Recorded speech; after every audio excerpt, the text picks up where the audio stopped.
Welcome to my humble little office. My name is R. Keith Andrews. I am a spiritual guide and paranormal adept. The journey continues today on May 10th, 2023 at approximately 4:29 p.m. PST. Now, I've returned to this world for one primary purpose, and that is to remind people that working together, we can make this a better world for virtually everybody. Now, I bill myself as a spiritual guide because the tools I offer are the same tools I personally use in my day to day life. And the philosophies of life I talk about are the ones I personally live my life by. So this is not a question of here's a couple of ideas that may work. These are methods that work quite well and have been used by not only myself, but many, many other people. I cannot even begin to give you a count on how many, given the fact that I've got over 100,000 clients under my belt in my life. Now, before I get into it, Adam is in with the gold. With who do we got here? Crystal J coming in with the silver. How you guys doing? Hope things are going well. I must say, thank you so much for joining me today. And we have to find that, but so I figure we might as well start sorting things out in a very big way. Now, here's a neat little piece of information. Since you're first through the door, I went out to lunch today and turned around and in the period of an hour wrote the entire backbone of a brand new book coming out. It's another one of these. It's another in this series.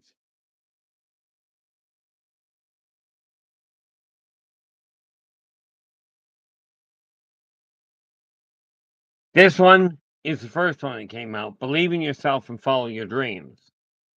This one, believe in your business and follow your dreams.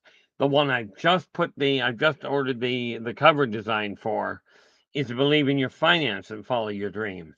And just like the other two, it's designed to be very simple, very easy to read, and very quick to implement. Oh, what do we got here? Oh, joyful there, Adam. A night run. Not what I consider an enjoyable run, but then I'm not the one that does that for a living. So absolutely take your time with it. You know, but I figured I'd look at it and go, okay, what does clutter in your life really do? Now, I've been a professional, well, I was a professional pack rat until I hit about 55 years old. Okay. I mean, I could literally get what seemed like, 2 inches of stuff into an inch of room. It got rather creative after a bit. But I have since figured out a few major things. So let's go over the basics as to what clutter really looks like, as to why it causes a problem. Okay.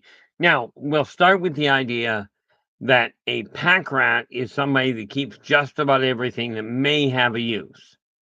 A hoarder, in my experience, is someone that keeps actual physical garbage. Okay. Stuff that should end up in the compost, should end up in the dump. Okay, this is the big difference. Myself, I was a pack rat. Okay, so with that in mind, take a look at your primary living space, your primary workspace. The hallways between the different rooms are essentially like the arteries in your body. Okay, and just like the arteries in your body, if you've got high cholesterol, your arteries get clogged and the energy doesn't run right. Net result, you end up with a pretty severe heart attack, quite often a fatal one. I don't know. I've tried those before. They're not that much fun. Okay. Now, when we're looking at the primary arteries of your house, we're talking the hallways, the connecting conduits between the different rooms. And when you've got the hallways cluttered, the energy cannot flow properly. Net result, you start feeling really tired. You probably are feeling very lethargic, very unmotivated. Okay, this sound familiar? Take a look at your hallways. See if you could literally walk down them with your eyes closed, assuming you could walk a straight line. Myself, I don't seem to be able to walk a straight line to start with. Okay, so with that in mind, what I've turned around and done, okay, is I took a look at it and went, okay, what is clutter really doing? Well, it clogs the energy flow. It makes it harder for you to get motivated, for you to stay motivated. Okay, that's one of the biggest things that we have to look at. Hey Joe, how you doing? Glad you could join us. And where is it? Because I want to make sure I give the right information here. Of course, tomorrow is gaming. So tomorrow, clearly, I'm not going to be on. Okay, at least not for any length of time. Yeah, that would be nice. Pat, welcome aboard. Glad you could join us. Now, tomorrow I'm not going to be on. What is Friday? Friday, we're entering a different realm because I figure it's time to mix things up a bit. So this Friday, as in 2 days, we're going to be discussing why aliens are not a threat to the human race. Okay, we're going to delve into that side of it. But for today, we're looking at the clutter. Now, Joe, specifically in your case, because as we know, it's open forum on Sunday, and that's just the way it's going to stay, at least for the foreseeable future. But on Monday, the 15th, okay, we're going to be looking at the do's and don'ts of having explicit dreams. Exactly what they are for, what they may be referencing in your individual life, and whether or not they are a good thing or a bad thing. Okay. Then on Tuesday, we're going to be looking at Ouija boards and how much of a useful tool are they, or are they more of a threat, or kind of like a bottle of nitroglycerin? Shake it up and have a blast, that sort of thing.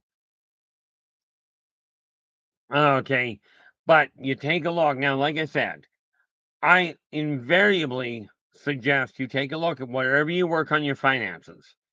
Take a look at that spot, the brain of the house and the home. Or in the case of the business, the office is the brain of the business. Okay, so it's got to be operating first and foremost. Then you target the arteries. Okay, the hallways, the connecting conduits between the rooms. The reason this works. Oh, okay, Joe.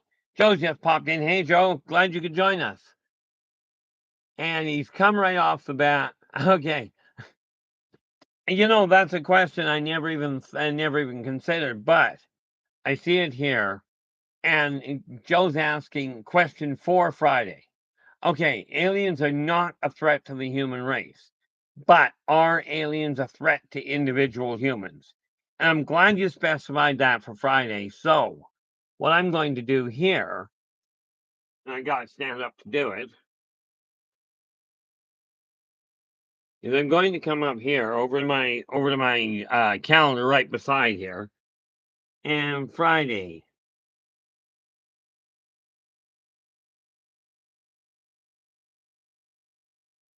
Are aliens a threat a threat to individuals, you asked? Aliens a threat individuals. Yeah. Are aliens a threat to individuals? Now here's the thing. Okay. Because of that, and this is kind of a precedent setter here, Joe. Okay. Um, because you've got that question already here, I've already got it marked as the first question I'm going to be answering on Friday. Okay, and this is very much a precedent setter because you can bet I'm going to get a list of questions I'm going to have to mark down. Not that I'm complaining, I like getting started that way. Now, Adam is asking, when doing a budget, can you round up to the nearest dollar? Absolutely, you can. Okay, and here's a neat little sidetrack to that, or addition to it. You can absolutely round up. As a matter of fact, it's kind of recommended. Okay, but let's say you round it up to the nearest dollar. Now, I am putting things together in a very specific fashion. Charlene, how you doing? Glad you could join us. Hopefully your day's been going well. We will be covering the issue in a lot more detail in this, but one of the things about setting up the finances, okay, is you set up a savings account where you're actually saving money. Now, when you take a look at your budget and you're going, I've got $100 that I'm going to be spending on my cell phone. Okay. Now, this is just a silly number. It's just a plug and play. But let's say you round it up to 100 and you only spend 99.25. Okay. That 75 cents that you budgeted and did not use, you take that 75 cents which you've ultimately saved, put it in your permanent savings account, a no fee savings account. If it's not no fee, it's not a savings account. I'll tell you that. Okay, that's just the reality behind it. Okay, but can you round up to the nearest dollar? Certainly. Works out rather conveniently in a lot of ways. Okay, but the thing you got to remember with a budget is a budget is only functionally effective when you actually have it laid out. When you've got a definitive amount of money coming in at a given time. Otherwise, tracking the money is your best move. Football, glad you could join us.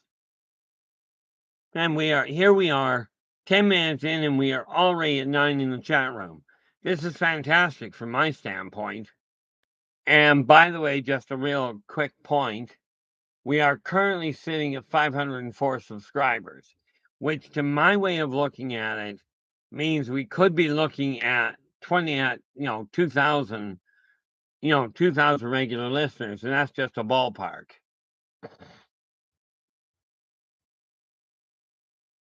Yeah, Joe goes, actually, I just left a few Facebook groups for beautiful women, for beautiful women meteorologists.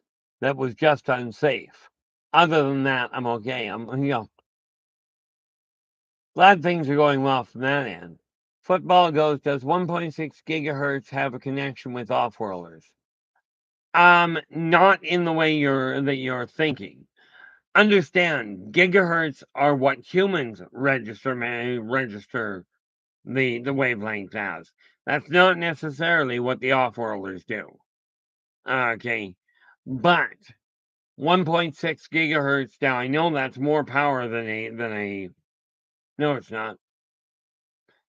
I don't honestly know myself exactly how hertz translates, but what I can tell you is I'm not sensing any sort of a definitive connection there because of it. Okay, this is one of those things where I have to look at it and go,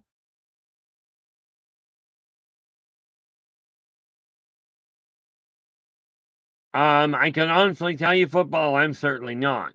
However, I am taking Dave up on his suggestion and starting to put money aside to be able, assuming I live that long, to make the trip to Vegas next year. Matter of fact, if I get my way, I'll bring my other half with me, but that could be a tall order anyway. But no, from my standpoint, I'm certainly not going to Skinwalker. Thank you so much there, Derek. Well, with that kind of, if 19.898 hertz is the ghost frequency, then the one thing that we gotta look at is, yeah, I wonder. We go 1.1. What are we? 19.89. 19.89. Oh, do I do that? We got 1.6. Whoop.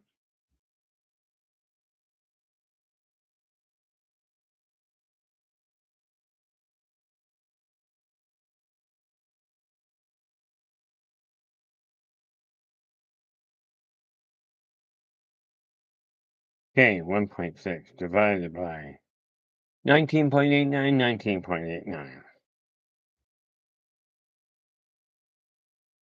Yeah, I'm honestly not. So I appreciate the information there, Derek.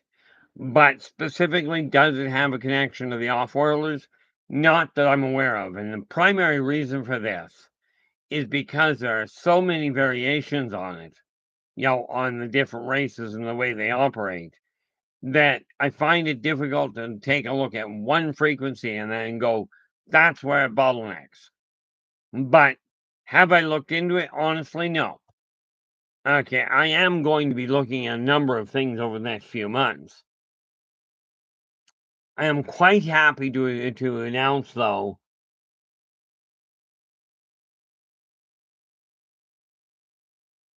I'm not going to debate whether it's truth or not. Okay, by any functional stretch. I just take it for, I just simply accept the fact that the people in this room are not going to deliberately come out and go, here's a lie we're going to try and propagate. I just don't go that direction. Okay. But given that I have trouble finding a menu on the local net, research is one of my strong suits. Absolutely. And that would fall under Nathan's realm. Derek's just going, it's a part of the quantum research. Absolutely it is, but Nathan is the quantum researcher. Myself, I just live with the stuff.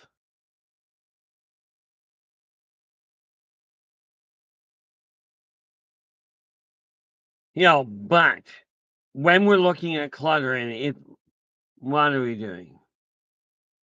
Oh, honestly, just water. Okay, this is literally just water. Rest assured, I used to drink vodka like this. But no, it's just water.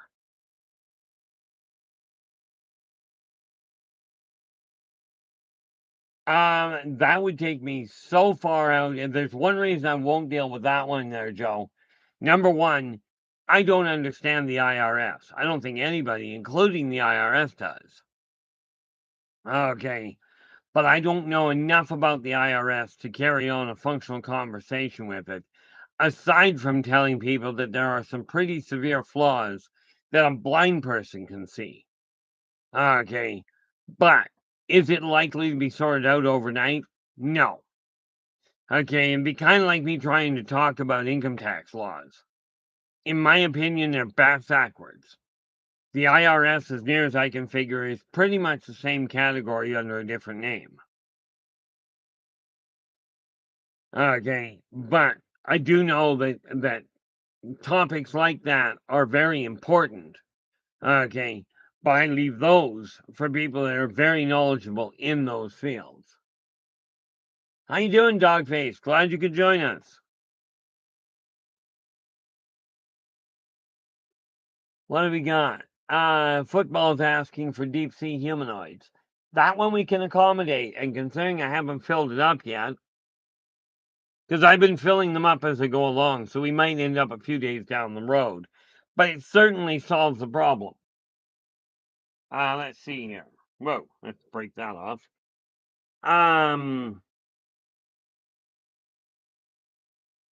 Where are we here? I thought I just wrote one down here, did I not? Where the heck did I write it? Okay, well, due to the fact that it's not showing up where I wanted it, let's take a look here. Scroll back up on that because Joe came up with one he was looking at.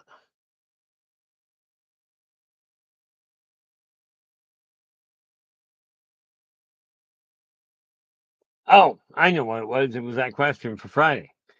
Okay, perfect. So, 17th is Wednesday, and we can deal with that. So, what do we got?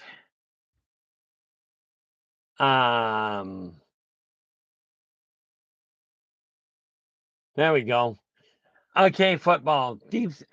Try that again. Deep sea humanoids on the 17th.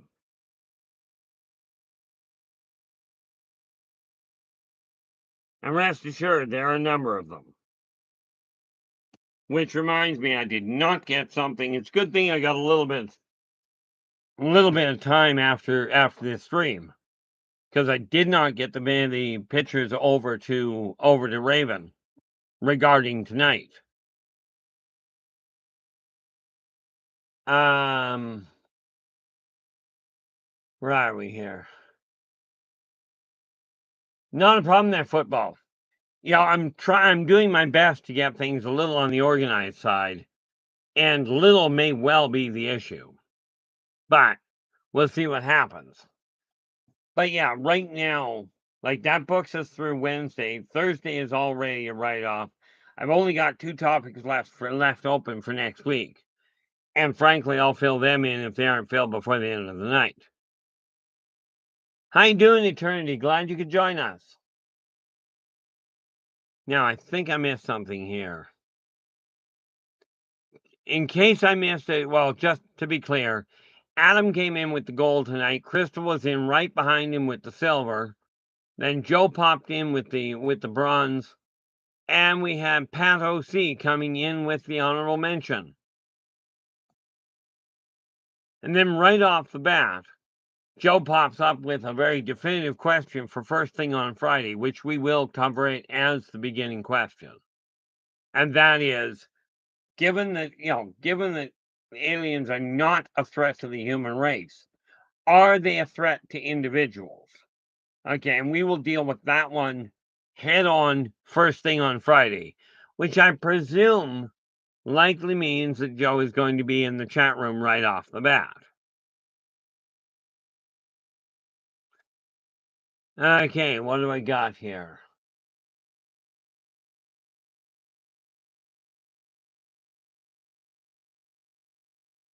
Football. Now, I'm not entirely certain who the wasp is that we're referring to. Football, you've asked, did the wasp pop up again? I'm not sure which wasp we're referring to. So you're going to have to pardon me on that one and simply elaborate a little, if you'd be kind enough to do so. But the thing that I'm looking at where it comes to clutter, when you're working on things, it's absolutely imperative that the clutter and the mess of things that are around you gets moved out of the way. Okay. Try not to actually hurt myself.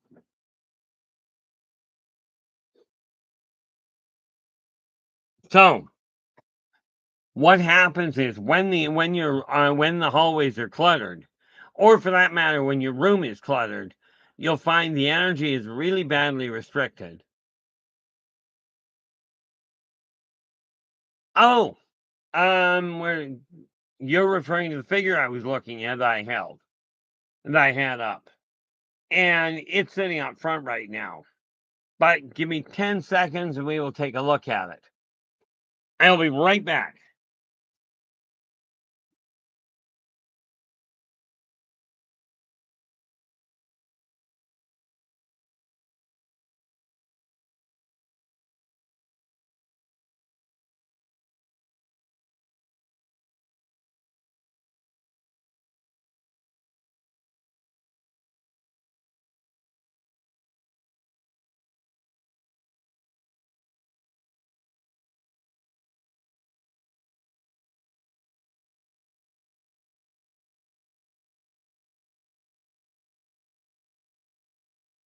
Okay. Presumably you're referring to this little monster. And the really frightening part is when, about 30 years ago, I ran into one of these, literally a wasp that size. Like literally that size. That I ran into, that my dad actually cold cocked. He hauled off and hit the thing and stunned it. And then when he stepped on it, what you actually got was an absolutely audible crunch. Okay. Wasps, boy, that's easy to say, isn't it? In today's world, do come this size. Okay. But in 40 years of being in Kelowna, I've only seen one ever. But I will be getting to painting some of those tonight. As a matter of fact, we'll see what happens while I'm puttering around.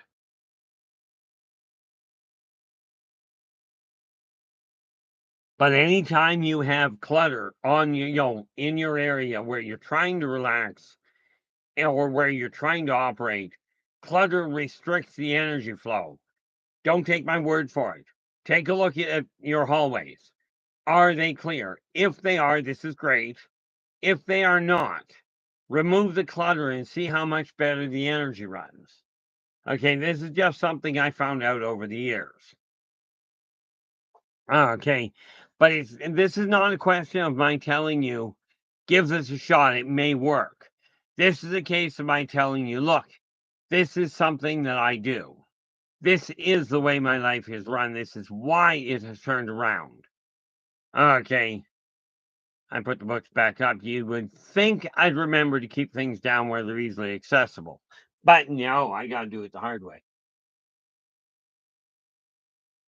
So when I take a look at these, okay.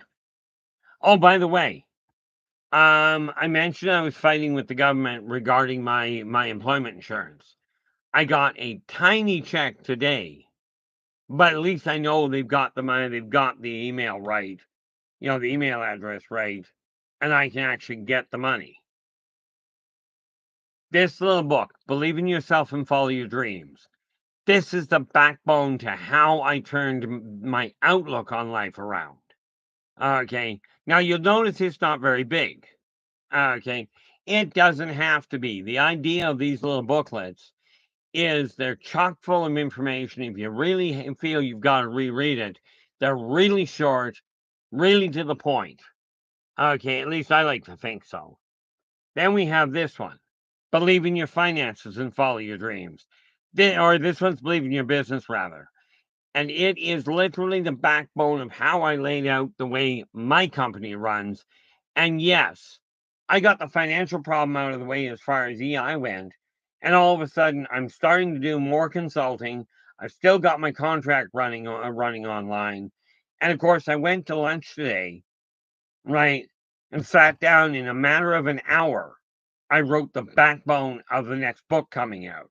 And believe in your business and follow your dreams is likely to be, I'm likely to have it done within the next 2 weeks here because it'll be finished writing within the next 48 hours. And then I've just got to get it edited and probably 4 or 5 days to get it printed. So it's coming along very nicely. But as I mentioned, I have this neat little thing. Is this it here? I think this is the right box. Nope. Gotta be that one.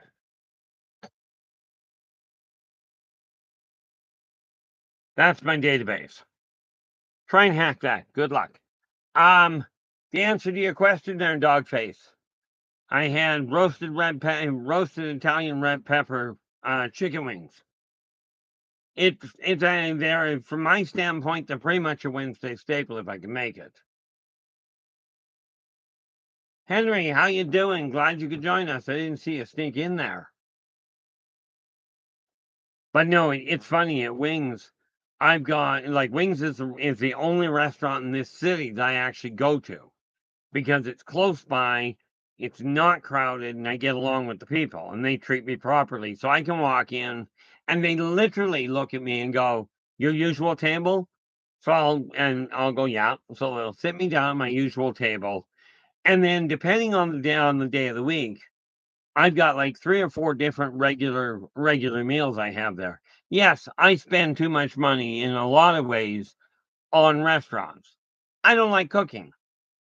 Okay, I tried cooking a few hamburger patties last night, and this will give you an idea of just how good I am at this.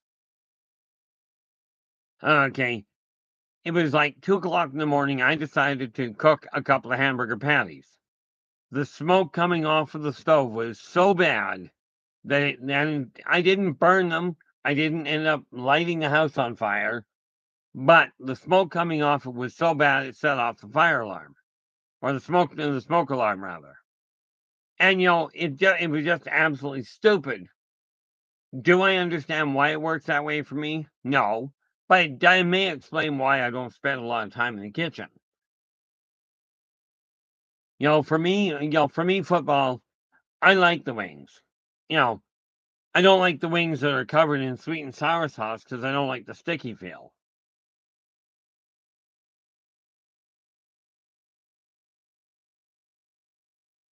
You know, so yeah, Henry's just saying sneaky. I think that had something to do with the fact that I didn't see him come through the door. I try and keep an eye on it, and just it amazes me that Dave can actually keep an eye on 3 or 4 different chat rooms and manage to stay on top of it. Okay. At this point, I really don't. But what I do know is when we take a look at the way the energy in your primary living space runs, if it's cluttered, and talk to people that are pack rats and see how much and like how much their energy drains just by being at home. Okay, and the reason that happens is because the energy flow is restricted. Okay, now what we have to take a look at is how do we change that? And for that matter, are you happy yourself with the energy flow you're working with? If the answer is yes, then quite honestly, there's no functional reason to change it. But if the answer is no, it's time to seriously look at what you're doing that is not working. Okay, now I've got one video over there. Oh, I know I've got that over there. I mentioned him a number of times, but this here is the link to Dave's show, the Spaced Out Radio. Okay, there we go. Now, when we take a look at the clutter, and again, take a look at the way your hallway is. Break it down into small sections. Do not make the mistake of trying to clear everything at the same time. On the whole, it doesn't work as well as you might think. What you may find happen is you get so overwhelmed with trying to do all of it, and this is likely where things will go. I know it's the way it went with me. If you break it down into one shelf at a time, okay, or one cupboard at a time, you will find that you get a lot more successfully accomplished. Okay, that's just the reality behind energy work and organization. Now, one of the neat things about it is if you can get things laid out properly, you can actually move in the right direction and make things happen. And by the way, these neat little books here, you can't really see it. Well, yeah, you can. This lighthouse here, neat part about that is this lighthouse is literally a picture of that lighthouse. So, can I honestly say this one is not taken off the net? Yeah, pretty much. Because I figure, what the heck? I've got it here. I may as well put it to use. Now, with that in mind, what is tomorrow? Tomorrow is Thursday, Friday. So, yeah, things are going to be hectic the next little while.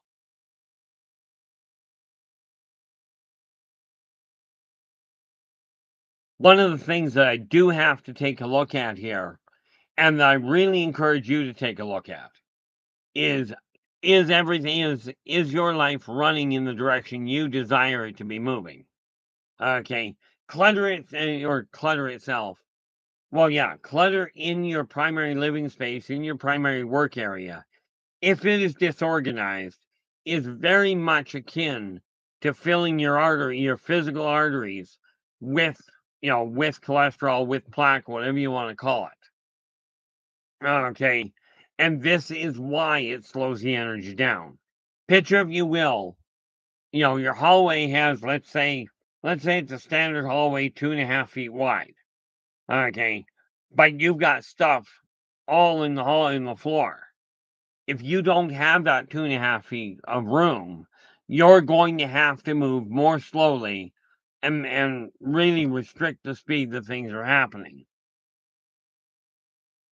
Okay, this is why removing the clutter, and you're talking to a professional pack rat. I spent the first 55 years of my life hanging on to pretty much everything I had. Okay, net result, I have a mess and a half to clear out. Okay, but and again, you don't have to actually look at clutter and go, oh, I'm a terrible person because I've got junk. Most people have junk. Okay, many of them way more than they require. Now, just what have we got? Oh, I said a professional pack rat, meaning I figured out how to collect a lot of useless junk and pack it onto shelves, pack it into boxes where I knew where they were. Okay. I could walk into my room and my room looked like a warehouse. I'd have stacks of boxes, like 3 and 4 boxes deep, but I would know what was in every one of those boxes. Okay. Now I've got it somewhat organized, can't find the thing. Kind of an odd setup when you think about it.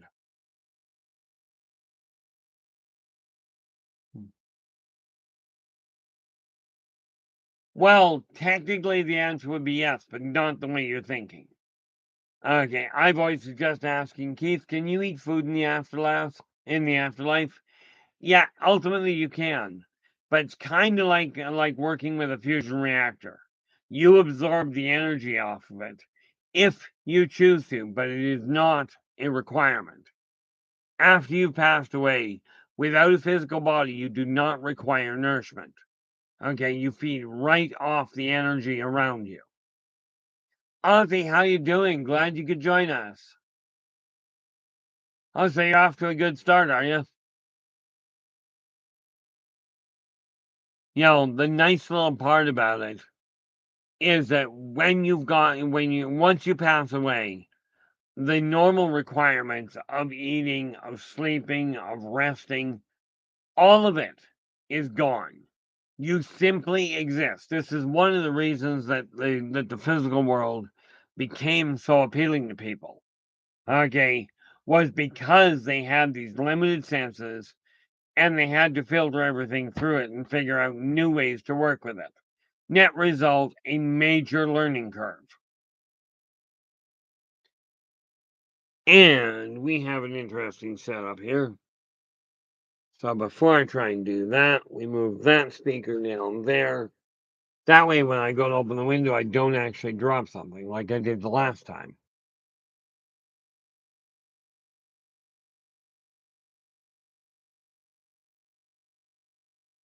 There we go. Kind of a necessity from that end.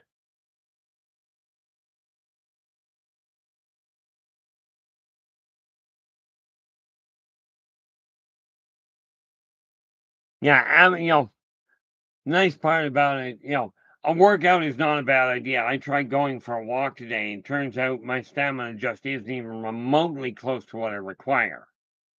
Okay, but I've come to the understanding that's the way my life is going to go, at least for the time being. However, I am happy to say that as the finances came into balance, I'm not half as stressed as I used to be.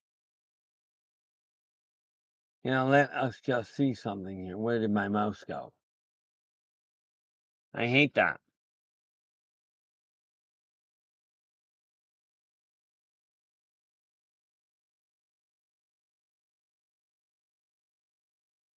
There we go. Couldn't find my mouse. Okay, if we hit refresh there, we get to see what else we're working with. Nope. So all in all, I'm looking at very simple change of pace. And that is, and I really encourage you to look at this as well. If your house is not absolutely sorted out, and do understand, I am not from Home and Garden. Okay, I'm looking at it strictly from an energy flow standpoint. Okay,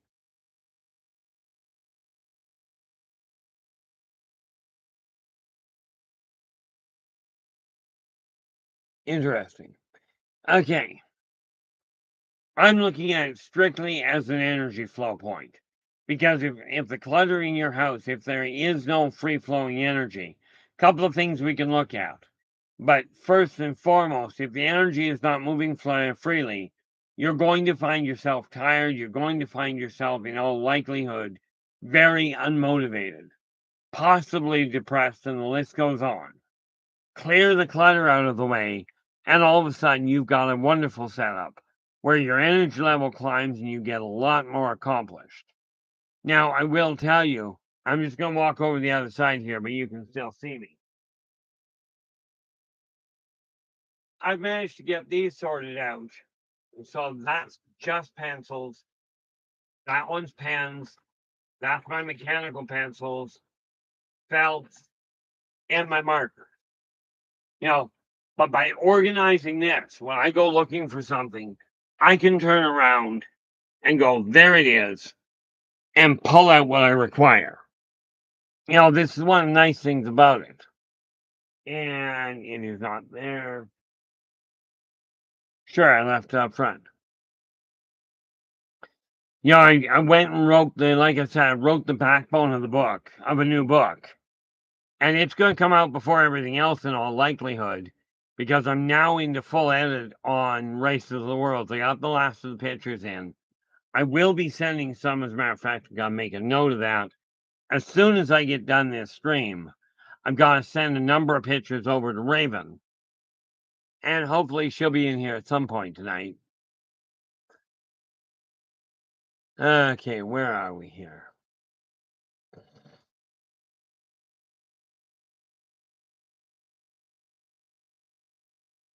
Gotta take a look at receipts. Where are we? Receipts from 2023. Nope, not that.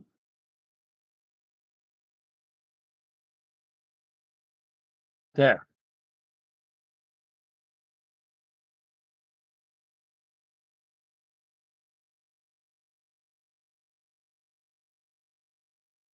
I'm just looking at this going, where did it get moved to? Because I could have sworn that I know I got an email in. Kind of an important little factor when you think about it. And shouldn't it come through that? Nope.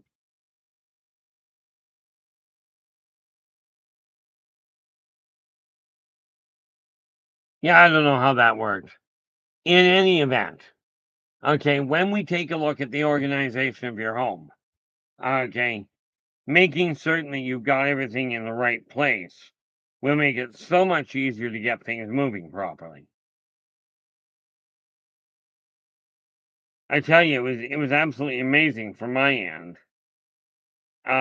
Today, I actually went onto the computer, and without backup from other people, I know this is such a very mild thing for most people, but I managed to get my Costco account set up online. And again, it boils down to figuring out how to streamline things. The more you understand about what is going on, the more you understand about what you're working with, the easier things are going to be. Nope, don't want that. But take a look at where things are sitting. Ask yourself, and here's how to tell if you've got clutter. Is there anything sitting where it is that does not belong where it is? Beling, it's going to beling. This is what's called New English. Go back onto that. I am Pam. How you doing? Glad you could join us. I am the way things are going here. I am actually on track to making one of my many goals a reality. Honestly, I do not hate humanity. I find most of them are quite seriously going down a misguided path. Many people are being taught to fear everything and to blame everybody else for that fear. Now, is this counterproductive? Certainly. But do I hate people? Not at all. In truth, if I didn't care at all, and if I truly hated people, think about it. Would I be spending my time talking to people and trying to get you to realize that working together, we can make this a better world? Okay. I mean, I've got every reason in the book to hate people, certainly. Let's face it. Let's face it, from my standpoint, it really boiled down to this. Not only did I get, quite frankly, tortured by the government, and I'm not about to try and point out the ins and outs of that. Suffice it to say, when you're 4 years old and you watch 197 of your friends get murdered in front of your eyes, just to help get your instincts, your higher senses running a little better. Okay. Now, even I thought that was a lunatic way of looking at the world, but I couldn't do anything with it. And then, of course, my father was kind enough on his deathbed, so no, you can't talk to him. Okay. On his deathbed, he was kind enough to corroborate everything I had told him.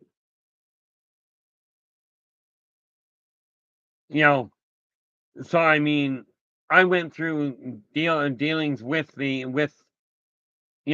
government.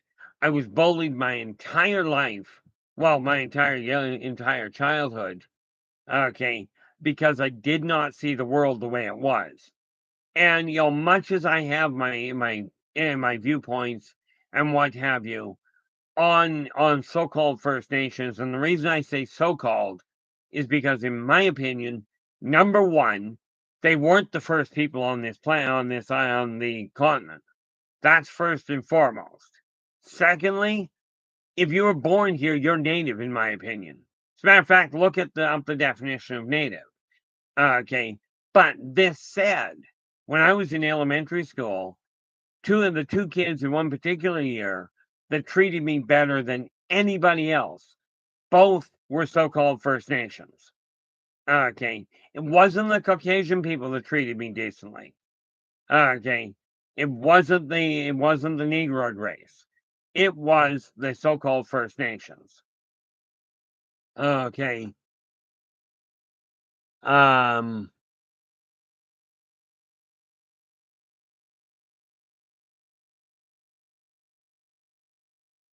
Oh, Derek, it's not a question of not discussing them. It's a question of not watching the news. Now, I will warn you. I mean, do I send my prayers out for people caught in it? Certainly. Something you got to understand. Or maybe you don't. But this is only the beginning. Mankind, I tried warning people decades ago. If you stay on the path you're on, there are going to be consequences. Esau, who you call Mother Earth, who you may call Gaia, okay, or Mother Nature, she is ticked. And the earthquakes are a side effect of this. Okay, now, yes, earthquakes are a natural phenomenon. Okay, much like breathing is a natural phenomenon. But if you end up breathing too hard, you can burst something.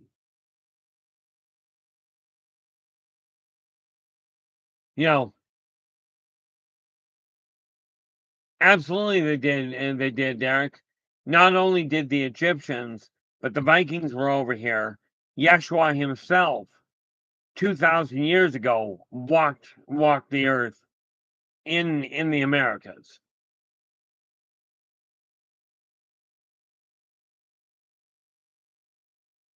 I do appreciate that, and I do appreciate that. I am, Pam. When I started doing this, I figured if I get 2 people listening, I've done well. Then it started to grow. And I came to the conclusion that first and foremost, let's head for the 1,000 mark. Again, you take small steps. So I'm looking right now, we are on track for 1,000 subscriptions by the end of the year. But here's where the top has been blown off it. At this point, I got thinking the other day, there is so much clutter in people's minds that is causing, it is encouraging depression, it is encouraging anger and lashing out. Okay, and what I'm looking at this point is it's time to push these numbers so that instead of just getting a small number, there are billions of people that literally will sit there and listen to somebody at the front of a movie camera or of a television camera going, "You're all going to die, the world's going to end, and you're going to hell." I'm telling you, the hot tubs in hell are way too hot for my liking.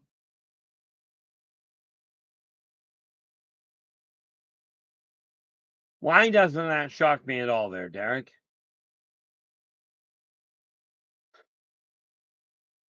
Honestly, football, they when I saw one report, there was a student that actually came out about a year ago now, and he goes, "Look, you've got to understand these school shootings that are taking place, these mass shootings, are not because the kids are naturally violent. It's because the kids are not being listened to." Okay, in all fairness, neither are the adults. Just so happens, just so happens that that that people are so caught up in the complications that they are literally panicking. Now, where are we here? iVoices goes, Keith, what do aliens think of humans in the US having so many guns? Um, this is going to sound really, really complicated in a sense. Okay, from their standpoint, if you're going to have that many weapons, whether the law says you can have them or not, if you're going to have that many weapons, why are you tolerating such aberrant behavior? If so many people have guns, regardless of what the laws say, and do understand from my standpoint, it's not a question of whether guns should be legalized or not. Because let's face it, the criminals are not going to be paying attention to the law in the first place. So all the taking the guns away from getting people to turn the guns in is going to do is disarm the people that actually are thinking about it. Now, I will tell you, in my opinion, you don't require a pistol or an automatic weapon of any form to go hunting.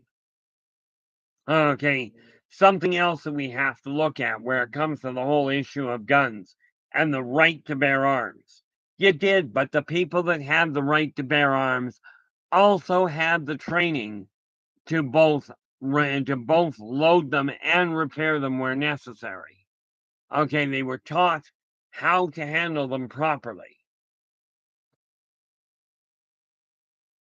Oh, I am Pam. The truth behind the Rh negative blood is this: it does not make you alien, it does not make you more susceptible to any sort of abduction. All Rh negative blood does tells the racist looking to collect you, if they're doing experiments and doing testing on people with Rh blood. If you've got Rh blood, you're right at the top of the list of that's the target zone. Meaning people with O negative and A positive are less likely to get taken. If they already know you've got Rh blood, okay, what they are doing, okay, what they do then is go, okay, you're a possibility. That's what the truth is behind it. It does not mean you're anything special.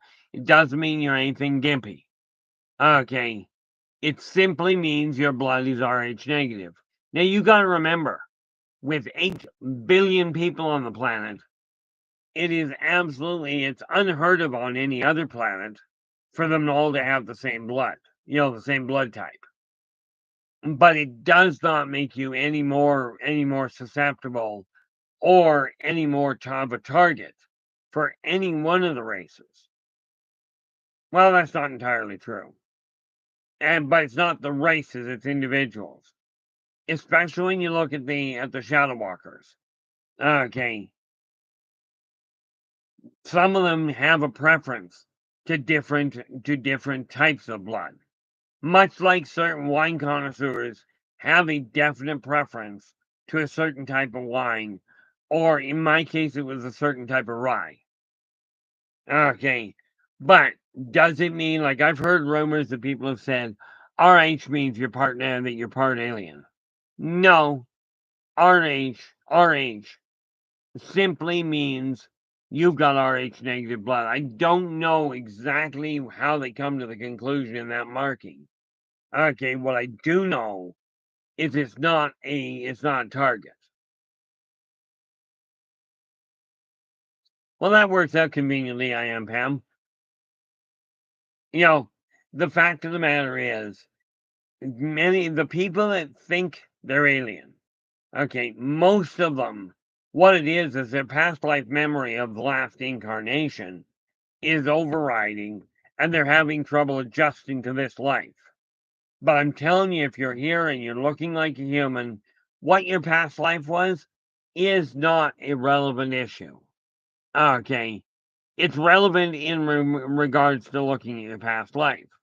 But if you are in what appears to be a human body, sorry, you get the classification you're being human. Okay, that is your vehicle. It's kind of like if you're driving a Ford or you're driving a Chevy. Okay, you're not known, the driver is known to be driving that kind of vehicle, but that doesn't mean that that person is a Ford. It just means that the vehicle they're in is. I get a kick out of a lot of the rumors that are out because there is so much fear being propagated that we really have to take a look at it and go, okay, what are we going to do with it? Are we going to continue building on the idea that this little discrepancy makes people either less important or more important? And I mean, it depends on whose side of the board you're on.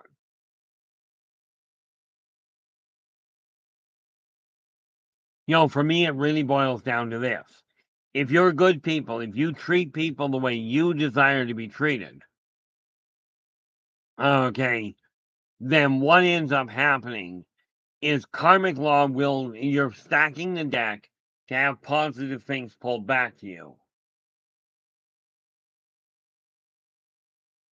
For the most part, Henry, this is correct, but I will warn you, there are non-humans here. There are hybrids on Earth. And contrary to certain professionals, certain self-proclaimed professionals, no, every hybrid does, and contrary to their belief, or their statement is more to the point. I don't know if their outlook has changed since, but I know a number of years ago, it was stated that this one individual stated very clearly that every hybrid knows they're a hybrid. And that's like saying every child that is adopted knows they're adopted. It doesn't work that way. Okay, but do we all have a part to play in this world? Certainly. The question is, what part are you going to play? Are you going to play the part of the blamer, as in blame everybody else for your issues? Or are you going to play the part of the facilitator, where you make excuses, if you will, for other people blaming other people? It can get very confusing. Okay. Myself, I'm looking at it going, there's got to be a way that in spite of everything, going on, there's got to be a way to help people understand that the differences are necessary. They do not make people a threat. Emmy, how you doing? Glad you could join us. Oh, that can be a challenge. That's the one reason I like the fact here. I've got cars so I can go if I need to. But in Kelowna here, we've actually got a setup where I can actually phone and have my entire grocery list delivered, which I don't mind at all. Now Adam is asking, are you able to tell if a child is a hybrid? Okay, now the answer to that is myself quite often, yes. But I will warn you, am I likely to tell them or the parents? No. Okay. And the reason for that is knowing somebody's heritage does not make them a different type of person. It's kind of like people that look at Rottweilers and go, they're all evil dogs, they're all vicious dogs. They really are not. Okay. But life, people are finding so many ways to ostracize each other from everybody else that pointing out this person is a hybrid is bound and determined to pop one little issue up. And you're going to, in all likelihood, end up having to deal with this neat little thing called MyLab. Okay. And for those of you that don't know what that is, that's military laboratories. Okay. And yes, it sounds as bad as it is. It really is as bad as it sounds.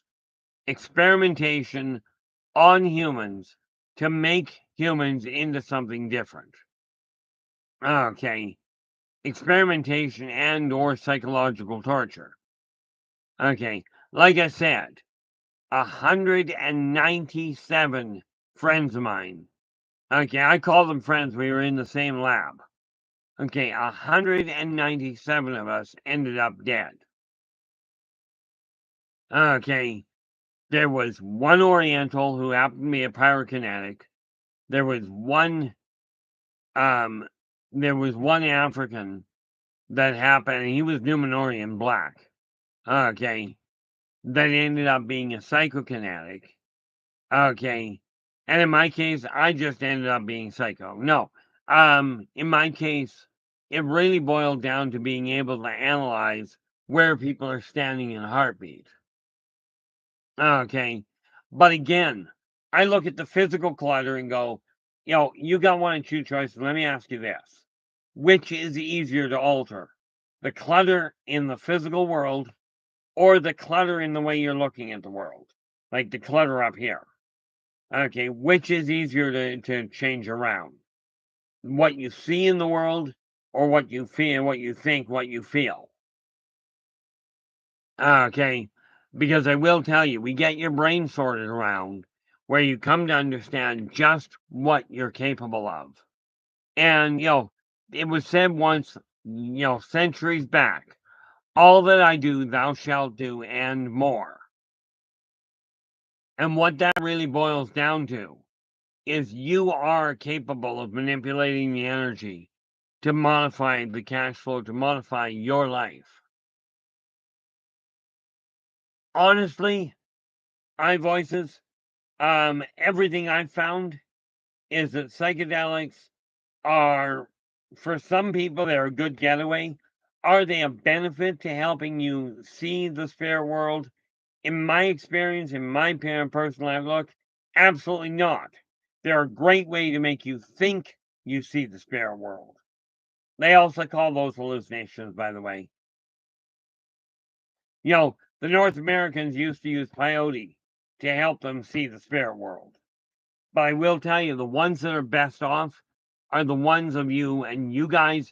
If you're capable of seeing the spirit world using psychedelics, I will tell you, it is possible to remember how to see the spiritual world without them. Okay. But we have been taught that man-made chemical configurations were a great way to ensure that people actually that people could see them in the spiritual world. Are they beneficial? In my opinion, not at all. Okay, because from everything I've seen, what you're looking at is a situation. What you're looking at is a situation where psychedelics simply scramble your own brain receptors, making it very difficult to know if what you're looking at is real or if what you're looking at is an hallucination. I strongly recommend against them. Absolutely, including my magic mushrooms. Okay, they are still the fact that they are natural. They are not a good way to bolster your senses. Meditation is a great way to do so. Okay. And, there are reasons why meditation works. And hey, in answer to that question, have I considered the idea of showing people online how to actually meditate and how to bring their senses back on track? The answer is yes. Just haven't figured out where to fit it in. Somebody, I couldn't believe it the other day, about a week or so back, somebody came into the room. No, it was back when I was on Space Show Radio. Somebody came into the room and made an interesting comment. They went, well, Keith has an answer for everything, so I'm out of here. And I looked at that and went, that doesn't make a lot of sense to me. Nikki, how you doing? Glad you could join us. Hopefully your day has been going well. I'm going to see if that actually works.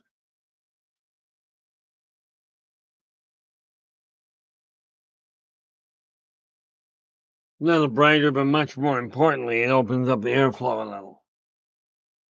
But no, it's really an issue where it comes to psychedelics, where it comes to any drug, whether it is man-made or natural, doesn't matter.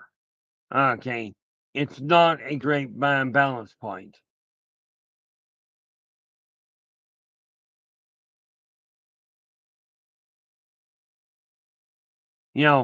The reality of it is when you learn to listen to your own heart, and I mean literally, sit still and feel for your heartbeat without putting your hand on your pulse or on your wrist. Just sit and relax and feel the heartbeat. And then you track it so you can feel the pulse all the way out to your fingertips, all the way down to your toes. Now, in my case, I can actually feel the pulse all the way to the end of my hair. Now, we can safely say that that pulse is not caused by blood. Can you picture what would happen in a barber shop or in a hairdresser if you actually had real blood running through your hair?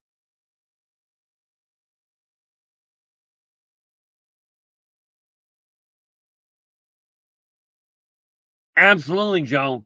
It's kind of funny. People say seeing is believing, but the reality behind it, and I know you'll agree with this one, Joe, or at least I'm pretty certain of it.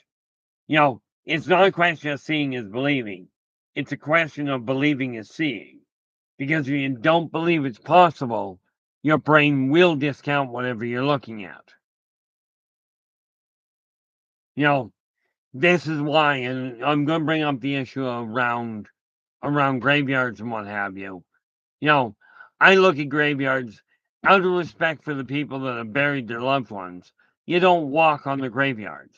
In all fairness, the dead don't care. They're not trapped there. But I will tell you, in deference to the people that have lost loved ones, when you go to a graveyard, do not walk on top of the sites. Okay, karmically, this is just a bad idea. So I'm looking at this going, the clutter, when I talk about clutter, I'm not just talking about the material world. Okay, I'm talking about the spiritual one. Okay, the thought processes that clutter your brain, that slow your thinking down, where you get caught up in the idea that the world's going to end, we're all going to die. Well, we are. Every one of us is going to die. Sometime I'll get around to doing it permanently, but for the moment, I'm just enjoying scaring people. You know, and it's kind of a twisted outlook on life, but you get used to it. Now it's a question of really taking a look at the way your world is going and asking yourself, what are you prepared to do to reclaim power over your life? Okay, this gentleman, I'm going to cover this. He'll be the first one I deal with. But I showed this picture to you guys before. This one right here. Okay, that is a picture of Jeremiah Wolfstrand when we were playing in Aftermath. Now, I am going to be doing the short blurbs that was suggest I do. regarding some of the characters that I've used in D&D, some of the characters that I've played in other games, as well as the characters in the different books I've been writing.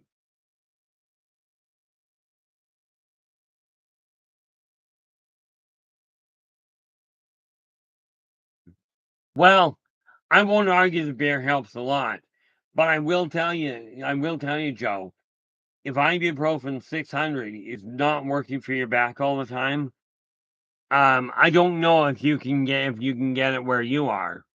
Okay, but look into something. There is a back and muscle relaxant that is available. I wonder if I've got it here.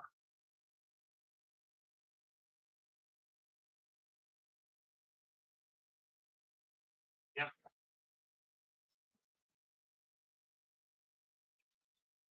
Now, the best I can tell you, okay, standard painkillers don't work on my system, as in to the tune of 13,000 milligrams at a shot to take the edge off of things. But this is a store-bought brand. This comes right out of the pharmacy. And as you can see, and this is a normal bottle, it is non-prescription. Okay, but this is Life brand. This is what I use.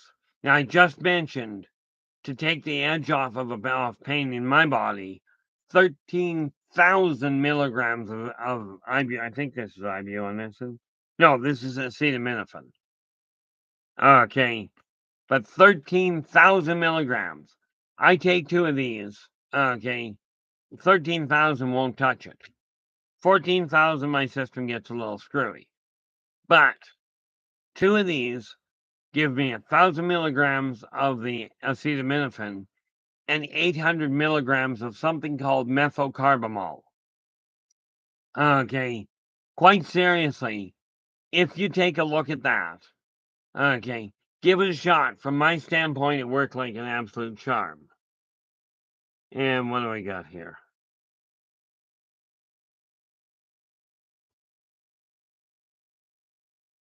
Yeah, okay. I'll deal with that later. Just a thought, look into it. It's something called methocarbamol. You can get it over the counter, at least in Canada you can. Okay, but take a look at it and see what happens. Yeah, I believe the way they put that is only in Canada, eh? Pity.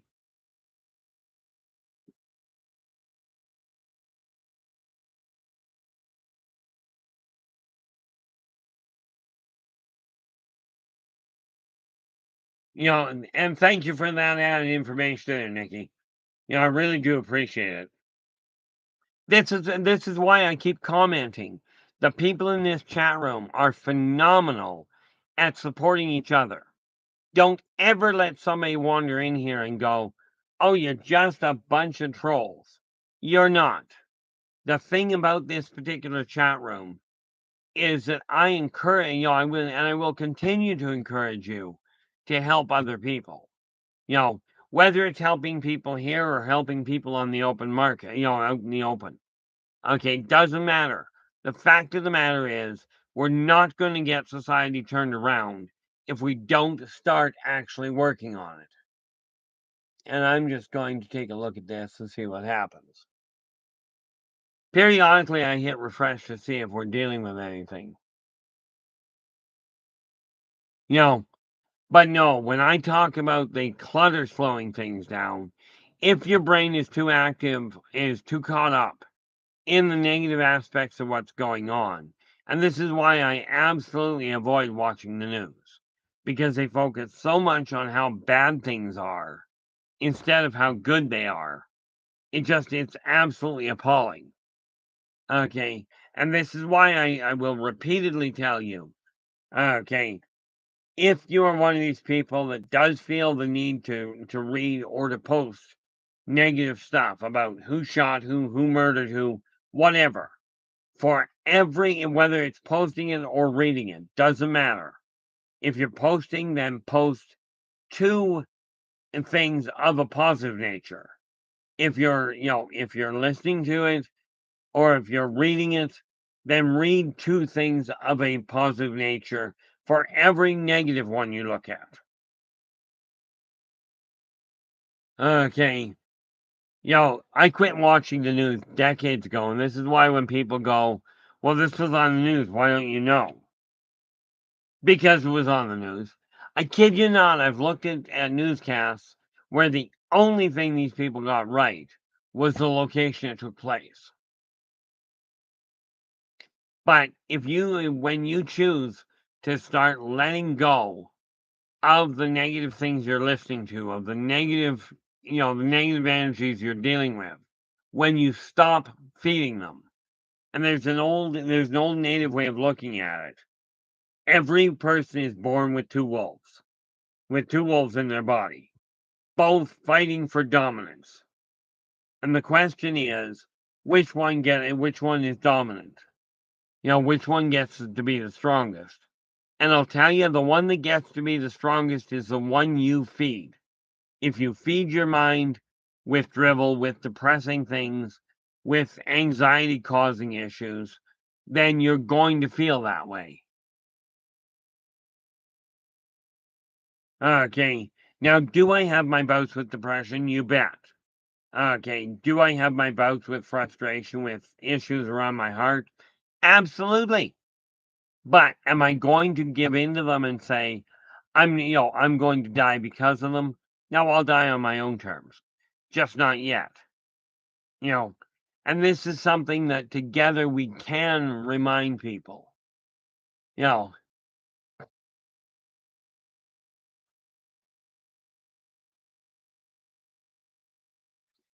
and that is just it. And I am Pam. If you watch the people around you and you listen to them, okay, which is what I do a lot of the time. If I am out and about, I'll listen to what people are doing. And I'll sit there going, but what about the positive things? Now, everybody has had a positive thing in their life. Every one of you has had something positive, no matter how miserable your life may have been.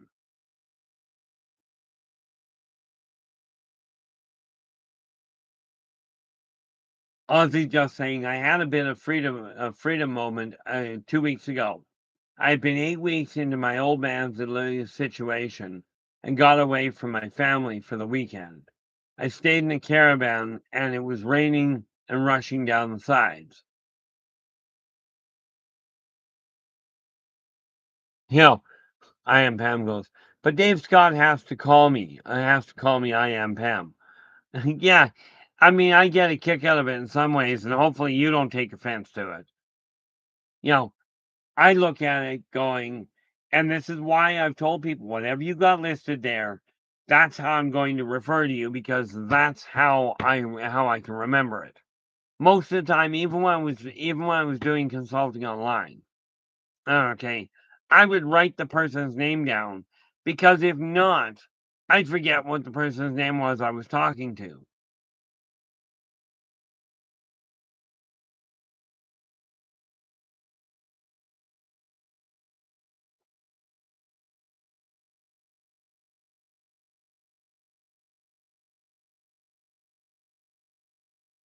Yeah, Ozzy just going in. Felt like I was moving across the ocean in a yacht while it was raining, and I couldn't sleep because I was thinking too much.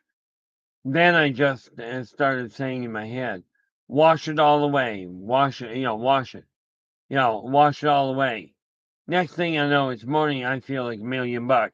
That's what's called self hypnotism. Okay, that's the issue of focusing on a positive thing and having the energy take over. So well done on that one there. Very, very well done there, Ozzy. Oh, and this just dawned on me. You know, um, Ozzy, you go by the name Ozzy Gold. Now, in there is a character in the Birth of the Wolf Pack.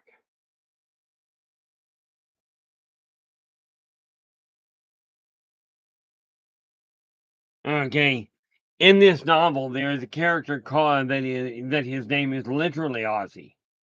Okay, but he is very, very much a grandfather-like character in the group. He's the one that watches out for the kids and does such wonderful little things as bringing in the middle of a post-apocalyptic fight, situation. Ozzy at one point came across a stuffed teddy bear, and he drug it with him for a while until he found a kid to give it to. Charlene, how you doing? Glad you could join us. Now, I have no idea what kratom is. I'm presuming this is a plant of some form, and please correct me if I'm wrong.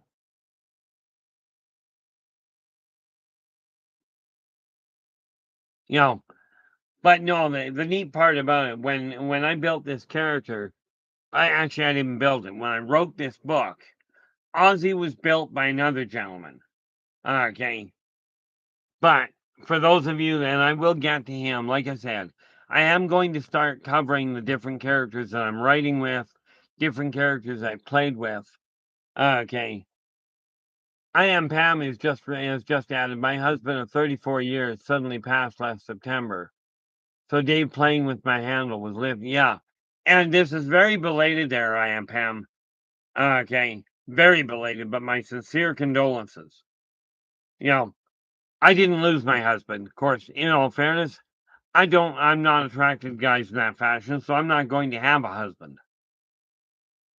But my mom and dad did pass away a few years back. It's not the same thing as losing a husband. Okay. Not at all. Okay. And I will tell you, the one thing I found in a lot of the people I was dealing with when I was doing the online consulting is that many people were getting hung up on the issue of their loved one passing away. Okay. And people saying, "Oh, it's been 2 years, let it go, just move on." This is not the way that healing works. Healing takes time, and there is nobody in existence that can say, "In 2 weeks you'll be better." Okay, I will tell you, you do reach a point in time where you go, "Okay, the pain's not going away, but life has to continue." I'm constantly drawn back to the pain I felt when my girlfriend was murdered in front of my eyes back in 1828. That pain is still with me, and this is 200 years later. You're more than welcome there, I am, Pam. To give you an idea, when people tell you that you get over it in time, my girlfriend in 1828 was murdered in front of my eyes.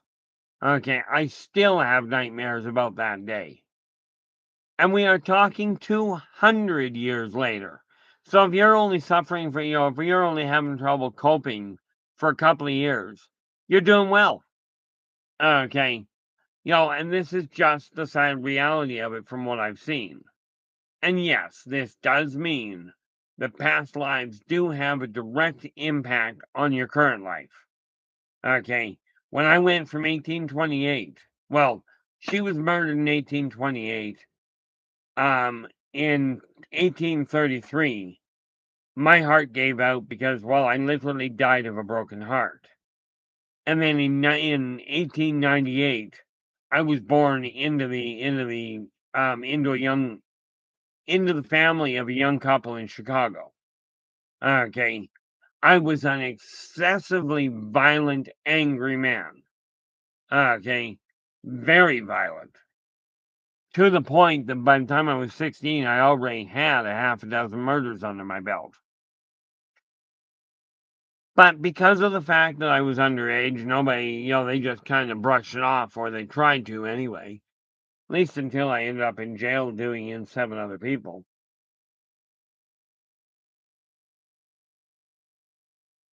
Where are we here? Nikki's just saying, yeah, Nikki's going, that's how it was for me in different lifetimes. There are things I still cannot discuss from what I remember of those lifetimes regarding death and those I love. After all, yeah, and that's just it. This is why I say there's no time frame that we can give. You know, I mean, there are lifetimes I had where I will tell you I was very good at my job. Okay, my job wasn't nice.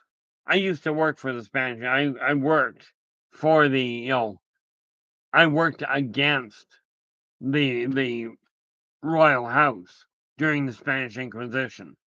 I was actually a inquisitionist, and I was very good at making things happen.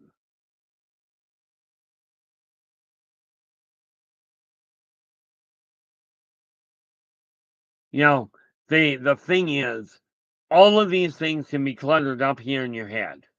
Okay, but what you do is you focus on the here and now. Find something in the material world, in today's world, to focus on. Okay, I left the door? Oh, did not leave it open. Oh, it's that one that's open. I was looking to see if I brought the other bag back. I went down for lunch. How we doing, Raven? And yes, I know I forgot to send the pictures to you. I've got them right handy here, and I will send them as soon as I get done this stream. Sorry, not going to be a lot of time to get them turned around, but I will get some of them to you.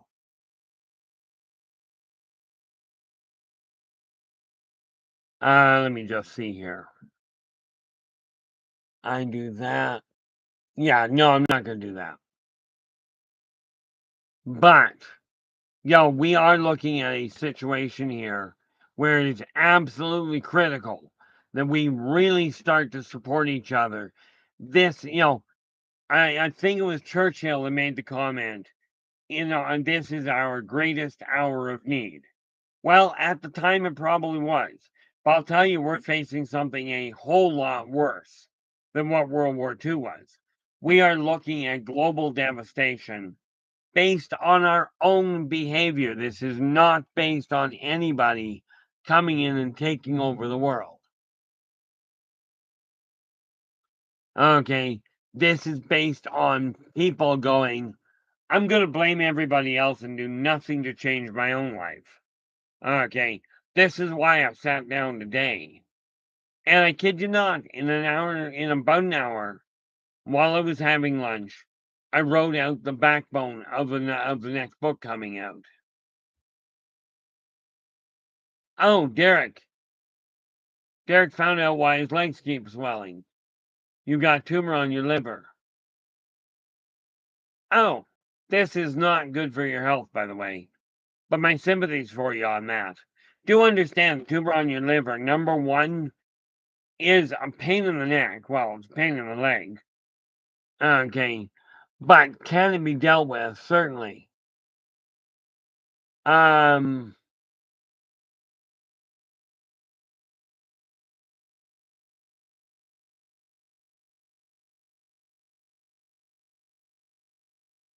Derek, first rule of thumb, and I can understand the fear. I really can. Okay, first rule of thumb. Doctors may be fabulous. Some doctors may be absolutely fantastic at diagnosing the problem. Okay, so let's go with the idea they're on the money that you've got a tumor on your liver. What doctors consistently miscalculate is the prognosis. So the fact they're saying that you've got this problem does not mean it is a death sentence. Your body created it. Your body has the ability to render it a non-incident. And again, when you take the time to sit down and just relax, run one thought through your head, and that is heal. You don't have to understand the mechanism behind the tumor. You don't have to understand what caused it. What you have to understand is that your body knows how to heal it. Okay, that's simply the reality behind it.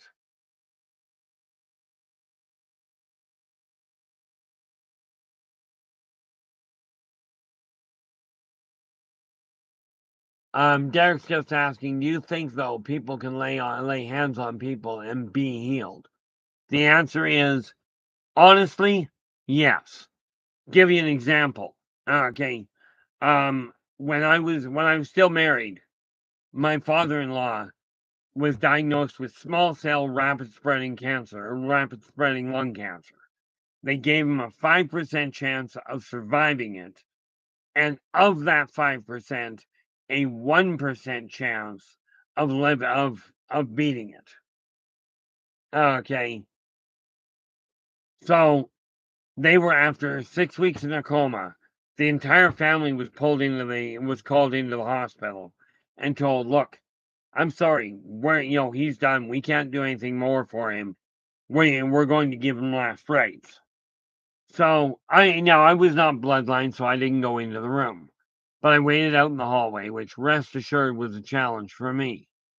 But when everybody had said their goodbyes, his wife, my mother-in-law, came over to me and she goes, "Keith, you know, my daughter says you know that you can do things beyond the norm." She goes, Can you save my husband? Because I just don't feel like burying him." Okay. So I told her, I said, "I won't guarantee it, but I will certainly do what I can." So I went back into his room with nobody else in the room, and all I did was hold my hands off, about that far off his body, over his heart, over his heart chakra and over his head chakra. Okay. And then I'd alternate and go down to the foot chakras. And I simply concentrated on one word. I built the energy up where I could feel the pulse between his body and my hands. And I focused on one word: heal. Well, I was in there for about an hour and a half, 2 hours. Then I packed it and I went home. Come back the next morning. At about 10 o'clock in the morning, all of a sudden, my father-in-law's eyes pop open, and he sits up and he looks at the nurse who's just about having a coronary, and goes, "I'm hungry. Do you think I can get a bite to eat?" Right. Now, the only thing he lost was he did not know he had been in a coma for 6 weeks. Okay. And once we had that done, yeah, he eventually died. 17 years later, he died of old age. Okay. Now, I did that once with him, thankfully only once, and I had another client that came to me stuck in a wheelchair, working on her the same concept. Okay. And neither one of these two people believed that it was possible. Okay. In her case, I taught her body, I reminded her body how to put itself back together and pulled her out of the wheelchair. Okay. A year later, she was walking around without a cane. The doctors had given up on her and told her she would never walk again. Funny part about it was, when she was brought to my attention, I looked at it, and when she told me that she couldn't, that she'd been there. She was in a wheelchair and they gave up on her. What she didn't tell me until a year later was that she had been in that wheelchair for 3.5 years. So when you ask, is it possible to do this thing of laying on hands that people call laying on hands? The answer is unequivocally, in my opinion and in my experience, absolutely. Now, iVoices has gone, can spirits enter someone's house whenever they want, or do they need permission? No, they can absolutely come and go as they please. However, they are supposed to, and they still are bound by karmic law. Okay, which means if they're going to enter the house, it is imperative that they follow the laws of the land in which they are. In other words, they're not supposed to be going in and moving things all over the place. They're not supposed to be going in and threatening anybody. But do they require permission to come in? No. Okay. And that's the funny part. When you look at shadow walkers, what you may know as vampires. Okay. They do not require permission to enter the house. Okay. That's just the reality behind it. Well, thank you very much for the update there, Derek. I really do appreciate it. You know, it's going to be a drawn out run. Okay. But absolutely, Derek. This is why my eldest, he came to me and asked if he's been on his own for 5 years. He asked if he could move in. I never even thought about it. I just changed the rooms around a little and went, there you go. Okay. So, I asked him if he's got everything he needs, that he requires. He said, he tells me what he's got for a bed, and I'm like, okay. He says, and I can make do with it. What he's got for a bed, okay, is a mattress that's in reasonable shape and a couple of pallets. So I phoned him up today and I says, okay, what day is good for you? We're buying you a new bed. Right. So before he moves in here, we're bringing a bed, we're getting an actual proper bed bought for him and moved in. Okay. And the reason for that, in my opinion, absolutely, you bring children into the world. Absolutely, in my opinion, they come first. This is why, and you guys have seen me do it, where I'll get a call from up front that there's a problem I got to deal with. And it's like, okay, guys, I'm putting this on hold. I will be back. Because much as this stream is important to me, my kids have always been of dominant concern, which is why this funny little thing here, okay, even if I'm in the middle of a business meeting and this phone rings with one of my kids, I will answer the phone and the people in the business meeting will just have to wait. Okay. That's just the way in my world, that's the dominant concern. Okay. It's like I've told them, I will back you. You stay honest with me. I will back you to the hilt. Even if you do something absolutely stupid, I'll back you to the hilt. However, if you break the law, I'll be beside you. But if you break the law, you're going to deal with it, and I will simply walk beside you. But I told them, I said, you ever lie to me, okay, and do something stupid, I'll be the one at the front of the line with the baseball bat and the noose. This is why, from my standpoint, I look at it and go, the one thing that will set me off is people that tell me I'm a liar. Okay, I'm a lot of things. A liar is not one of them. Do I make mistakes? Certainly. I made a very serious mistake one day a number of years ago.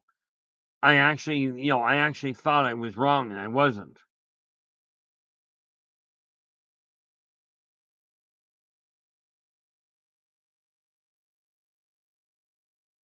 Nikki's just going, when my son possibly needed to move in temporarily, made it happen. Turned out it wasn't needed, but he had the option.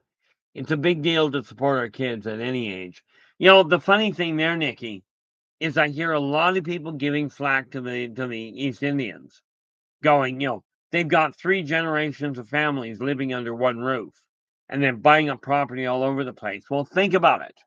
Okay, what they do, and I've got a number of neighbors that are East Indian, other than the fact I don't understand what they're saying half the time because, well, I don't speak that language.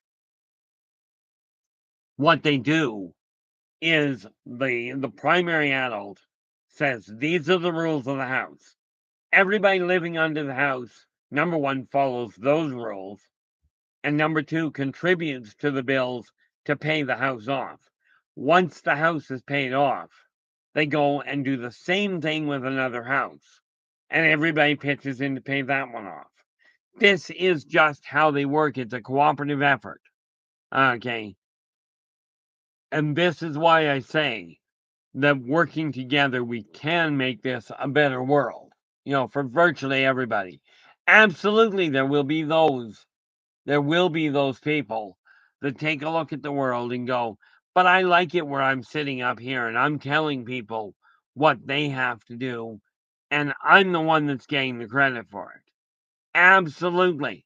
There are people that will sit under that banner. Okay, but I will tell you, okay, if you're going to sit under that banner, do understand it doesn't last as long as you might think. You know, the Norse gods, the Egyptian gods, the Roman gods, they all thought the same thing. They had it made. Okay. Until the powers that be came in and went, way you go. Okay. Because no individual, no matter how long ago your memories run. Now, most people remember, most people actually don't remember their past lives. They've got phobias, they have no idea where they came from. In my case, I'm in the process of documenting a number of them. But my past lives date back so far. Well, how far back do they date? Okay, it's actually quite simple. If you take the universe of the Big Bang Theory. Now, because of the way it was shown to me, okay, I see what you call the Big Bang as a flip. Okay, basically it boils down to this, and some of you will remember this. Yeah, solar powered calculator. But do you guys remember there used to be this funny little thing came out in the late 70s, right after the lava lamp. It was a little rectangular thing, and with a bar in the middle of it, and a whole pile of holes in the bar, separating the top and the bottom. Okay, they had colored oil on one end on the top, and then or on the bottom, because oil is heavier than I don't know, but the oil was on the bottom to start with. You took it, you flipped it over, and the oil trickled its way down to the bottom again. Okay, I always got a kick out of it because oil usually floats on water, but this stuff didn't. But that's why I call it a flip. Yeah, the lava lamp you never turned upside down. The heat just kept rolling it over. This one you physically had to turn. Okay, and that's why I call it the universal flip. But when you take that into consideration, okay, now I have no idea how long in Terran terms a universe exists. Okay, I can tell you that I have seen literally, and you can call me absolutely a lunatic or absolutely psychotic, whatever you will. I have seen this event happen literally a billion times. Okay, and that's only a rough estimation. Okay, now, yeah, where's my proof? I think we covered that when the universe collapsed and everything went away. Good luck with that. But this is something, and it's kind of neat because in the Yldrbac Chronicles, I've actually taken to explaining things like the universal flip, like soulmates, twin flames, your soul families, reincarnation, all of these things. I go to the effort. I make the effort of explaining how they work. Now, yes, I have couched the story in a science fiction, science fantasy genre. Absolutely, I have. Okay, but what I'm finding is the more I write and the more I put things together, in all fairness, voices, I have never put myself as ascended, as above anybody else, as a master at anything. Although I used to be classified as a master at giving open-ended answers. But do I seem to have a very different outlook on the world? In many, many, many cases, the answer is absolutely yes.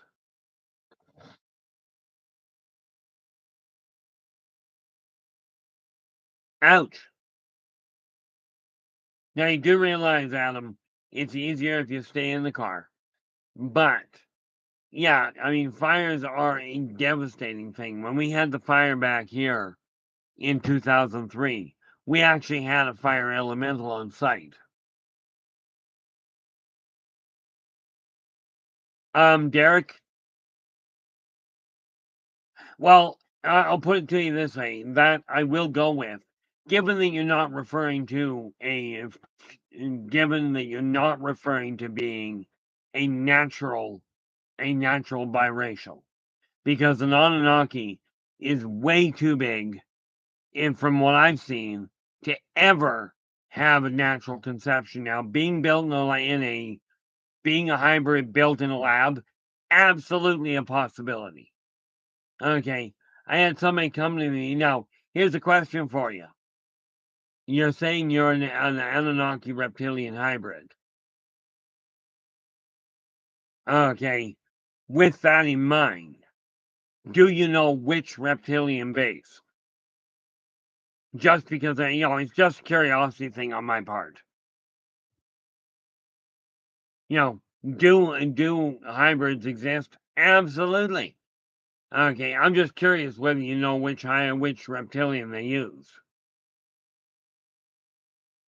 And no, it doesn't matter whether you know. If you don't, so be it.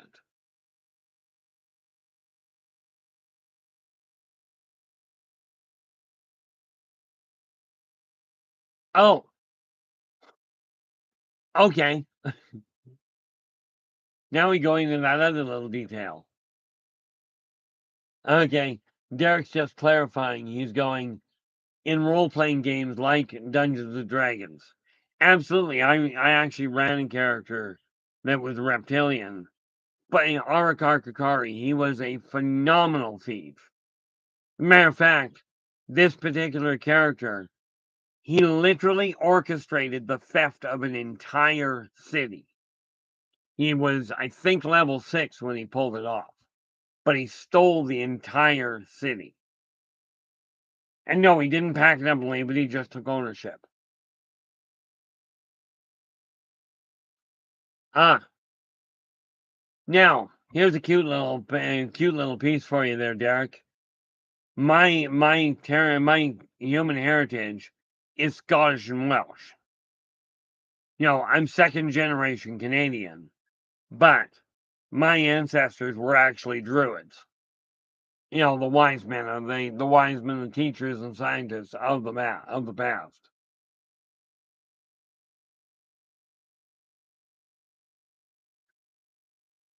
Intriguingly enough, there, I voice every single human I've ever met, and Dave and I have had this discussion, so we've just agreed to disagree.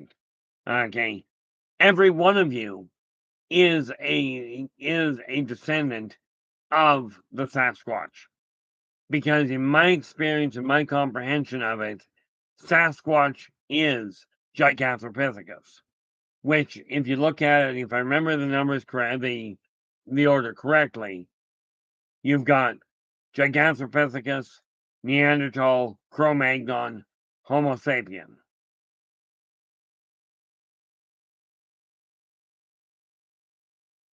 Yeah, no, my feet are not that big by any means there, Derek. Eh,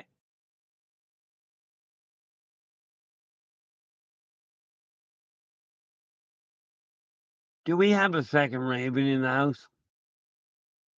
Because I could have sworn I saw Raven come in earlier, only I didn't think she was listed as Raven 81.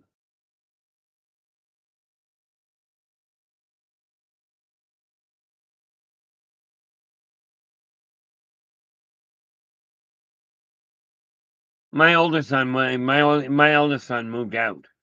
But my eldest son, on the other hand, where it comes to heart attacks and lung problems, you know, he turned around one day. He looks at me going, "Okay, you're just a little weird," but he's never been faced head on with the reality of it. Yeah, and honestly, asking doesn't bother me, But my eldest son has been out of the house for 5 years and hasn't paid much. Hasn't really gotten involved in that side of it. But when he was here, I was having, I had the major heart attack while he was here. That was the one that put me in the hospital, where I told the doctor that I was going home. But I was driving my eldest to work one day, and he looks at me and goes, "Dad, you're not looking well. What's wrong?" I said, "I'm having a heart attack." Now I'm driving in heavy traffic downtown, and he goes, "But Dad, Shouldn't we be going to the hospital? I says, no, I said, I'm going to drop you off at work. I'll go home and sleep it off. Okay. So I went home and I went to bed. Got home, no accident, no nothing. Okay. About a week and a half later, I was having trouble breathing, and he comes over to me. I kid you not, and he leans down and he looks at me, leans right down in front of my face, and he goes, yeah, you're not dying. I'm going out. So he's gotten very used to the idea that things don't go quite the way that they should. And both of them are very aware that I'm not about to trust the doctors. But when you've got kids that react that blasé about it, you know it's happening too frequently. Like I said, I will answer most questions that people ask. There are certain ones I will not. Okay, but I'll tell you I'm not going to answer them. I'll even usually give you an answer as to why. But again, this is a question of making sure that what's up here is actually moved out of the way. The reality is, if I didn't care about what people on this planet were going through, I wouldn't be doing this at all. But the fact that you guys are doing so much work striving to help each other, okay, that's what I desire to see of this entire world. I'm just hoping we can get the message out to enough people to make a viable impact. Now, I know there are other people striving to do this.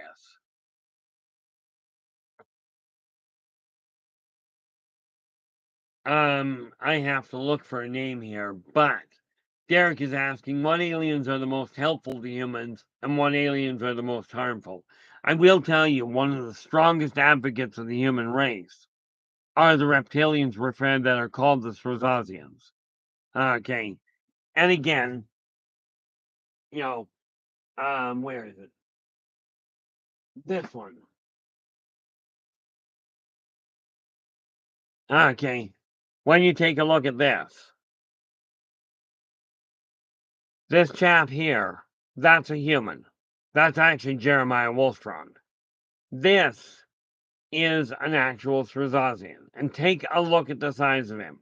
And then look at this mace here. That's what he packs around as a primary weapon. These guys are actually allies in today's world of the human race. They actually came here to defend it. So I'd be inclined to say they are debatably one of the most helpful. Just putting a couple of books back when they belong. Now, this, and I think it's the Talon, might be the Xenon, but give me half a second and I'll give you a definitive answer.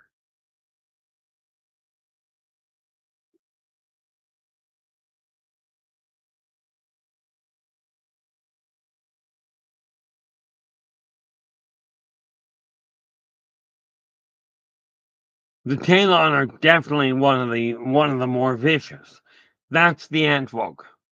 Okay. But the other one that is much worse, okay, or more to the point will be when it gets here, is the Xenon. The Xenon are literally a robotic race. They literally pattern their appearance. If you think of it this way, the Xenon are what the movie The Transformers was built on. Whoever actually did that story, okay, whoever actually did that story knew what they were dealing with. How they found out, I don't know.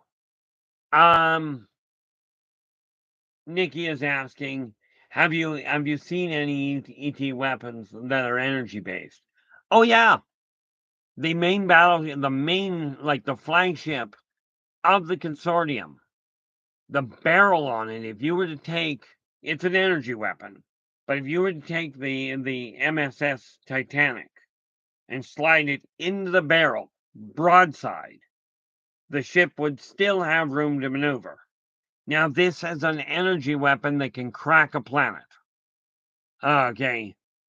I've also seen a real nasty not hand-to-hand weapon, but a small firearm.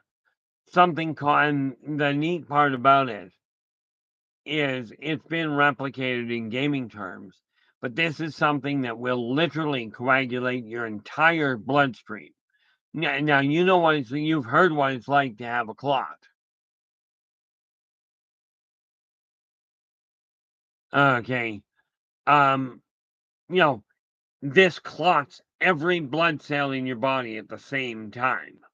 Needless to say, it kind of ruptures every vessel it's got. How's it going? Sounds like the Necrons from Warhammer, an ancient race that got so old they became robots and decided to go into stasis for a million years to let the universe recover from their prior conquering. Okay, and ultimately that would make sense. Okay, I haven't actually played Warhammer myself in years. Like I played Warhammer the first version of it, but then the gaming crew I was with collapsed. Currently, I'm playing Dungeons and Dragons, and of course tomorrow I've got a solo game of Shadowrun that I'm in.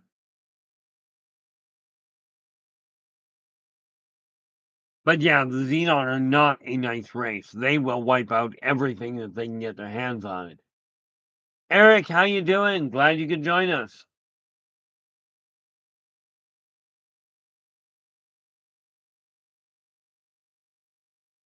Oh, neat. That's the funny thing, iVoices. It sort of depends. Okay. If you came into this world with the experience, with the intention of gaining wisdom around vengeance, okay, and the person that you um are exacting that vengeance on has come in to experience that, and it's a mutual agreement on the karmic level, then there is no consequence. Okay. But if you react from a human standpoint and you go, I'm mad, I'm going out and getting back at that person. This is a deliberate violation of karmic law. And absolutely there are consequences. Okay.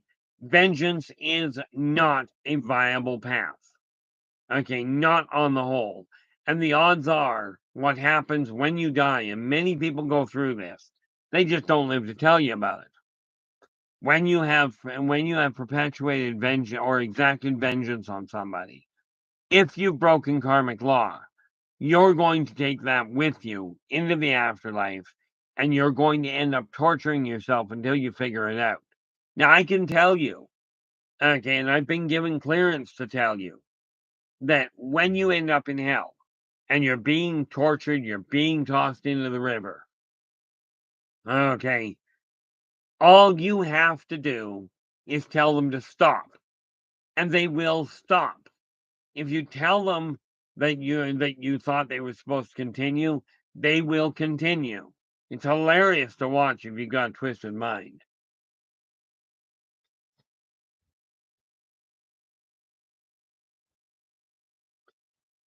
I'm just reading this. Nikki's gone. I've seen some large firearms they have, but one weapon that sticks in my mind the most is approximately the size about 48 inches long by 20 inches tall and really thick.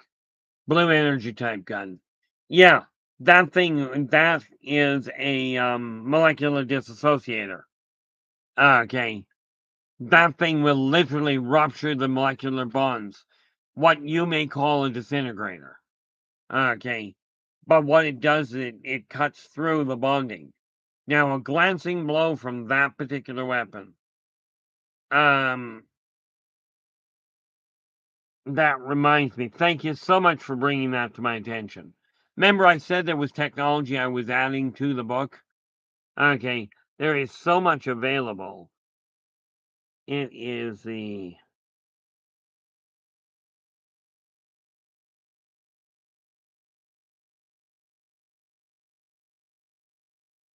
Well, I spelled that really wrong. But no, the molecular disassociator is a weapon that literally breaks molecular bonds. Thing is, it doesn't just do it to flesh and blood. It does it to whatever it hits.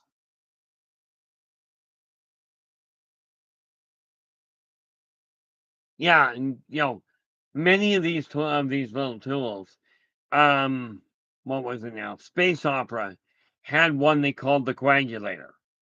Okay, but they downplayed the effectiveness of it.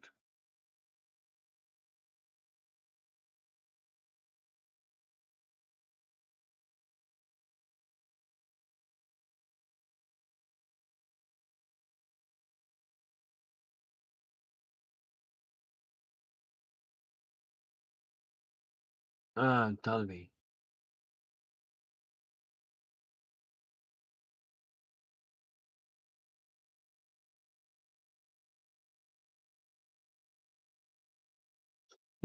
Some of them, but the thing is, much as they've got weapons that will just devastate things in absolutely no short order. Okay, I think I saw something.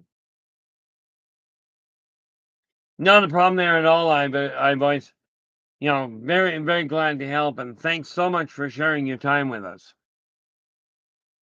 Holy mackerel, we are already at the 2-hour mark, and due to circumstances, let's face it, guys, thank you so much for joining me. We are going to have to pull this to a close because I believe I got about a half an hour, and I'm going live in the rabbit hole I'm going live in the rabbit hole with Raven here. That said, if you like the stream, absolutely give us a thumbs up. Do subscribe to the channel and share the daylights out of it if you would be kind enough to do so. And we will meet again. Until then, absolutely do me a favor. Take care of yourselves and each other. And for pity's sakes, stay positive.